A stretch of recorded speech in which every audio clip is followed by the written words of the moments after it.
दोस्तों नमस्कार, मेरा नाम है मनीष कुमार सिंह और आप देख रहे हैं 4PM महाराष्ट्र। मुझे हल्के में मत लेना, जिसे जो समझना है समझ ले। ये बात महाराष्ट्र के डिप्टी सीएम एकनाथ शिंदे ने कही है। अब ये बात किसके लिए कही है?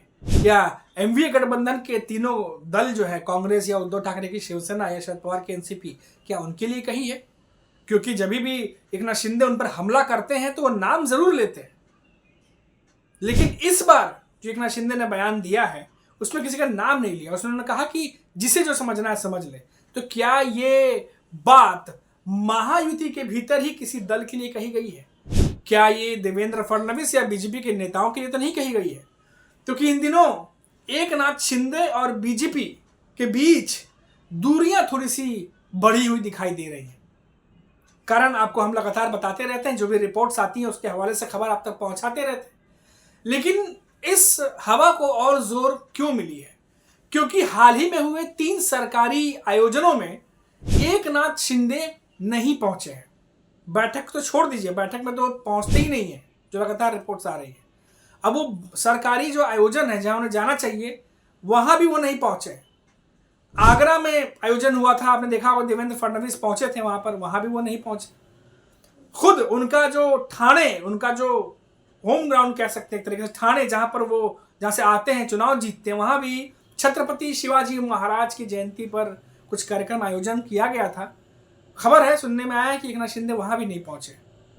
अब लगातार जिस तरीके से देवेंद्र फडणवीस के साथ एकनाथ शिंदे एक ही मंच शेयर करने से एक तरीके से कतरा रहे हैं या वो नहीं जाना चाह रहे हैं, इसका कारण तो ये दो नेता ही जानते होंगे। लेकिन इससे अटकलें तेज हो गई हैं कि एकनाथ शिंदे और बीजेपी के नेताओं में भरपूर जो है एक तरीके से मनमुटाव जो है वो आता दिखाई दे रहा है। एक तस्वीर को अगर हम छोड़ दें, जो पीएम नरेंद्र मोदी खुद मंच पर मौजूद थे और उस समय मायावती के तीनों बड़े नेता भी मौजूद थे, अजीत पवार, एकनाथ शिंदे और देवेंद्र फडणवीस। तो इस तस्वीर में भी आप ध्यान दीजिए कि मायावती के तीनों नेताओं के मुकाबले, जो बाकी के 2 नेता हैं, उनके मुकाबले जो प्रधानमंत्री नरेंद्र मोदी हैं वो एकनाथ शिंदे से बात करते हुए कुछ दिखाई दे रहे हैं। और कोशिश हो सकती है कि ये हो कि जो उनके मन में जो भारीपन है उसको थोड़ा हल्का किया जाए, क्योंकि अगल बगल में जो दिग्गज नेता खड़े हैं वो मुस्कुराते हुए दिखाई देते हैं और एक कोशिश कि सब कुछ ठीक है। लेकिन क्या वाकई में सब कुछ ठीक है? क्योंकि आपको याद होगा कि एकनाथ शिंदे लगातार प्रभारी मंत्री के पदों पर जो नियुक्ति की गई थी, जो गिरीश महाजन है बीजेपी नेता, उनको नासिक से बना दिया गया था। जो अदिति तटकरे हैं अजीत पवार के एनसीपी के नेता, उन्हें रायगढ़ से बना दिया गया था। उस पर भी अभी भी एकनाथ शिंदे की नाराजगी दूर हुई नहीं है। क्योंकि 2024 में चुनाव जीतने के बाद महायुति में बीजेपी जिस तरीके से अपने मन मुताबिक फैसले कर रही है वो दिखाई दे रहा है। पहले वो एकनाथ शिंदे सीएम रेस से बाहर हुए, फिर गृह मंत्रालय गया, फिर सभापति का पद गया। उसके बाद जो निजी सचिवों की नियुक्ति होती है वो भी मुख्यमंत्री कार्यालय से डिसाइड होगी। और अब जो प्रभारी मंत्री हैं वो भी जो है वो बीजेपी अपने हिसाब से डिसाइड कर रही है। तो कई सारी बातों को लेकर नाराजगी है एकनाथ शिंदे के अंदर, जो लगातार रिपोर्ट्स आ रही है, और इसी वजह से वो कई जगह पर नजर नहीं आ रहे, ऐसी भी बातें चल रही हैं। और उसी में जो मैंने आपको बात बताई कि एकनाथ शिंदे इन दिनों जो बयानबाजी कर रहे हैं, कुछ दिनों पहले उन्होंने बयान दिया था कि एकनाथ शिंदे जहां से खड़े होते हैं विकास वहीं से शुरू होता है। फिर कुछ दिनों पहले उन्होंने कहा कि टांगा पलट जाएगा, मुझे हल्के में मत लेना। और फिर अभी हाल ही में कह रहे हैं कि मुझे हल्के में मत लेना, जिसे जो समझना है समझ ले। क्योंकि साल 2022 में भी मुझे हल्के में लेने की कोशिश की गई थी, एकनाथ शिंदे कह रहे हैं, और क्या कुछ हुआ वो सबने देखा। सरकार पलट दी गई और जो जनता को सरकार चाहिए थी वो सरकार हमने दी। लेकिन अब क्योंकि वापस महायुति जीत चुकी है साल 2024 में, उसके बाद अभी हाल फिलहाल में कोई चुनाव है भी नहीं। अभी चुनाव है भी तो बहुत ज़्यादा समय है। ऐसे में एकनाथ शिंदे किसे चेतावनी दे रहे हैं बिना नाम लिए?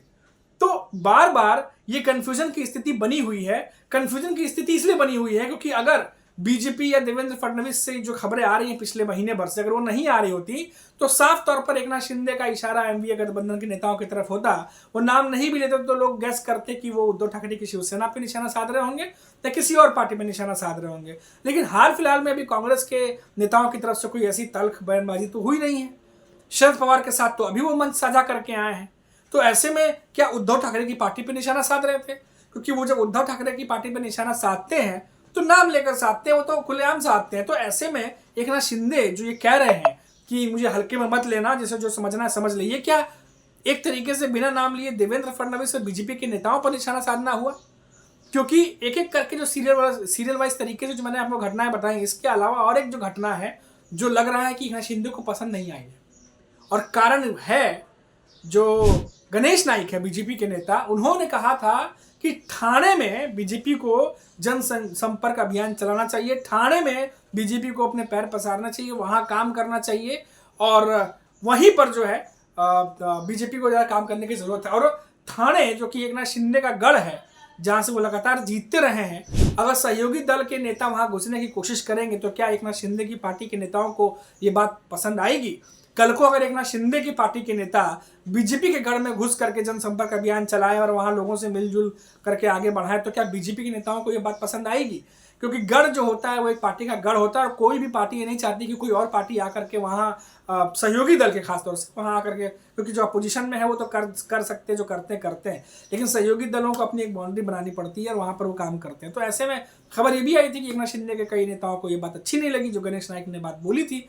तो ये जो एक एक करके जो चीज़ें चल रही हैं, ये एकनाथ शिंदे को पसंद नहीं आ रही हैं, और लगातार पिछले 3-4 दिनों से जिस तरीके से एकनाथ शिंदे बयान दे रहे हैं, ऐसा लग रहा है कि बिना नाम लिए वो मैसेज देने की कोशिश कर रहे हैं कि गलत भी हो सकते हैं, लेकिन जो जानकार या फिर जो चीज़ें चल रही हैं महाराष्ट्र में, जो जानकार मान रहे हैं, जो डिबेट चल रही है, उसके हिसाब से अगर बात माने तो एकनाथ शिंदे कहीं ना कहीं मैसेज देने की कोशिश कर रहे हैं कि चाहे वो सत्ता में कोई बैठी पार्टी हो, कोई नेता हो, या विपक्ष में कोई बैठा नेता या पार्टी हो, एकनाथ शिंदे को आप जो है वो हल्के में नहीं ले सकते, क्योंकि एकनाथ शिंदे जो है वो 2022 में 23 में जिस तरीके से भूमिका निभाई, बार बार उसका जिक्र करते हैं वो, और कहते हैं कि हल्के में आप नहीं लेंगे, अगर हल्के में ले सकते हैं तो मैं तांगा पलट सकता है, बाजी पलट सकती है, कई सारी बातें वो कहते रहते हैं। तो अब दोस्तों ये जो खींचतान बढ़ी है देवेंद्र फडणवीस और एकनाथ शिंदे के बीच में, इसमें जो ताज़ा अपडेट हमने आपको बताया था वो इसमें आग में घी डालने का काम कर रही है। पहला तो जो वाई श्रेणी की सिक्योरिटी थी जो एकनाथ शिंदे की पार्टी के नेताओं के विधायकों की हटा दी गई, करीब 20 नेताओं की हटा दी गई है, उससे भी वो नाराज हैं। उसके बाद एकनाथ शिंदे की तरफ से जो फैसला किया गया कि चिकित्सा सहायता सेल वो खुद अपने विभाग में चलाएंगे, ये बात जो है चुभने वाली डिसीजन था देवेंद्र फडणवीस को, क्योंकि देवेंद्र फडणवीस मुख्यमंत्री हैं और उनके अंडर में ऑलरेडी चिकित्सा सहायता जो कोष है, राहत कोष, वो चलता है, और जो मुख्यमंत्री के अंतर्गत ही आता है। जब एकनाथ शिंदे भी मुख्यमंत्री थे तब भी ये विभाग उनके अंदर ही था, लेकिन जब वो डिप्टी सीएम बने तो ये विभाग मुख्यमंत्री जो बने देवेंद्र फडणवीस, उनके अंडर में चला गया। तो देवेंद्र फडणवीस ने तुरंत वहां से एकनाथ शिंदे के मंत्री की छुट्टी कर दी और अपने मंत्री की वहां पर विभाग में एज ए हेड एंट्री करा दी। तो वहां भी ये बात फैली कि भाई जैसे ही सीएम बदले वैसे ही तुरंत ही छुट्टी कर दी गई। तो ये समान चीजें जो चल रही हैं बीजेपी और एकनाथ शिंदे के बीच में, उसको देख करके ये कहा जा सकता है कि अब जो एकनाथ शिंदे बयान दे रहे हैं वो 100% एनडीए के गठबंधन के नेताओं के लिए दे रहे हैं, ऐसा कहा नहीं जा सकता, क्योंकि जो कुछ भी मायावती के भीतर चल रहा है एकनाथ शिंदे मैसेज वहां भी दे सकते हैं। अभी के लिए इतना ही। अब देखते रहिए 4PM महाराष्ट्र। नमस्कार।